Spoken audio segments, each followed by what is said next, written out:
Good day everyone, I am Dana Repalda and I will be showing to you my 300 hours as an electronics engineering intern.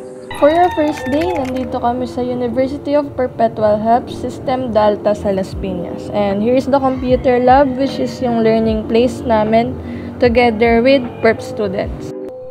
So, we started our day with a diagnostic test kung saan mineasure how much yung knowledge namin when it comes to microelectronics. And the afternoon that day, diniscuss isa-isa yung bawat questions.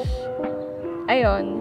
Bali, ang mga kasama ko pala during this JT period is si Ali, si Kim, and si Fer. Ayan, sila.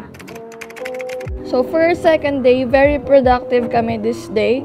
Continuation siya ng discussion of diagnostic test. Bali, dito diniscuss what is EDA and yung tool na gagamitin namin throughout the training, which is yung Synopsys. Pati yung mga pwede naming magawa inside Synopsys such as schematic entry, simulation and analysis, and layout design. Dinefine rin ano pinagkaiba ng simulation and analysis, and here are the parameters na isa-set if mag-a-analyze tayo. Meron tayong DC operating point, DC sweep, transient analysis, and parametric analysis. So, for our third day, first day namin pumasok sa office ng ESI sa Alabang, and ito yung place namin kung saan kami mag-work. Guys, trivia pala, yung Synopsys mas preferred sa industry na sa Linux siya i-open. Kaya ayan, tinuturo sa amin yung mga commands na kadalasan namin magagamit sa Linux. Day 5 guys, discussion about basic electronics. Day 6, back to PERPs tayo guys, and may activity kami, yung tool familiarization sa Synopsys, and yung environment para masanay na kami, especially yung part ng simulation and analysis ng schematic. Day 7 guys, discussion about stick diagram using Figma. Kasama ko ulit sila Ali, si Kim, si Fer. Ayan sila. Ayan, busy pa si Ali, tapos ako naman, tapos ko na yung stick diagram ng mga logic gates except sa XOR. Medyo nalilito pa kami and balak namin i-continue na lang bukas. Day 8, submission of stick diagram, pero nalilito pa rin kami paano gagawin yung XOR. And, ayan pala, tour ko kayo guys sa gawa ko. Ayan. Ito yung NOT, yung NAND, and yung NOR, and OR. Pati yung XOR na hindi ko pa sure kung ayan talaga yon, kung tama ba or what. Then, ayan yung tatlong version ko ng XOR.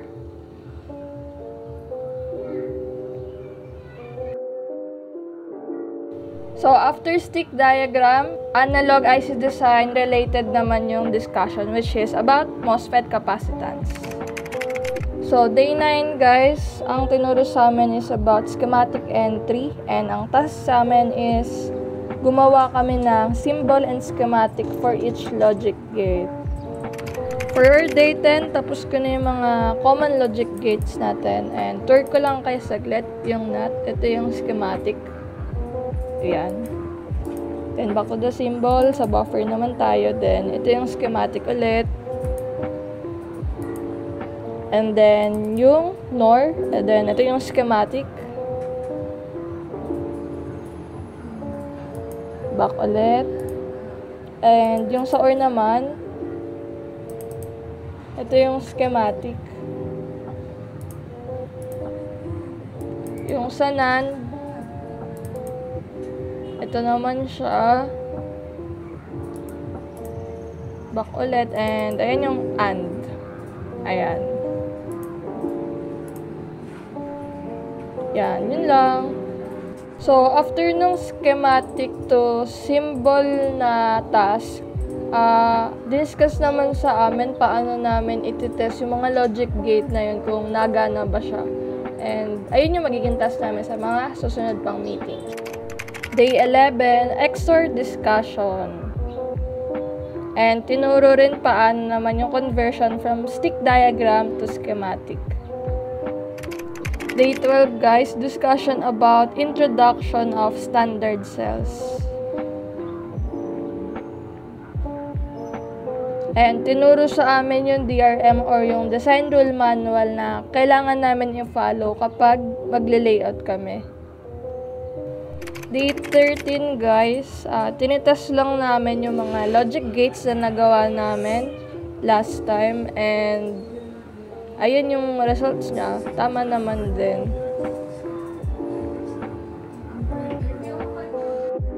Ayan, ako yan. And sa part na yan, may task kami na hanapin namin yung optimum size ng transistor para magiging smooth na yung output niya. Day 14, offline hanapin ang pinaka-optimum na size for a transistor. Day 15 guys, another day, another size. Day 16, discussion of standard cells architecture. Day 17 guys, diniscuss sa amin yung gagawin namin bukas and the following days. So, layout siya ng logic gates and binigay din yung mga sizes dun sa manual. Day 18 guys, sa analog IC design related naman tayo. So, another day, another sizing, and inverter pa lang yung nagagawa natin so far. Pero, hinahanap natin ngayon kung saan nagpipick yung width ng NMOS and PMOS. Day 19, inverter pa rin tayo dahil may mga binago ulit tayo. Day 20 guys, nakuha na natin yung tamang size ng transistor sa inverter. And now, hanapin naman natin yung current and power ng NOT gate natin. Sa part na to guys, tinuturo ni Sir Otep kung bakit kailangan natin maglagay ng dami kapag magka-characterize tayo. Day 21 guys, another day, another sizing ulit. Pero, diniscuss dito na throughout the training, dito na tayo sa office sa Alabang. So, day 22, first day of layouting namin sa office sa Alabang and iba siya, 22 nanometer and yung sa PERPS kasi 90 nanometer kaya medyo nahirapan pa kami sa pag-layout kasi iba yung DRM.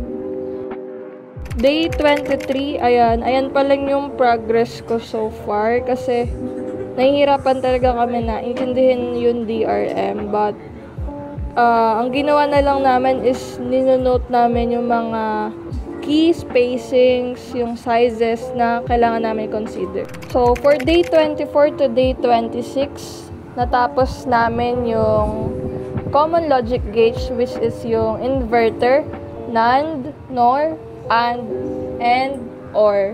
Lahat yun, pati yung sizes ng PMOS and NMOS, yung current and power. Kaya, medyo naging busy na at hindi na po nakapag-video. Day 27 to day 28, layout of inverter and NAND family. Day 29, continuation of sizing for XNOR and XOR. Day 30 to day 34, continuation of layout of inverter and NAND family kung saan may multiple fingers, multiple inputs, and multiple multipliers.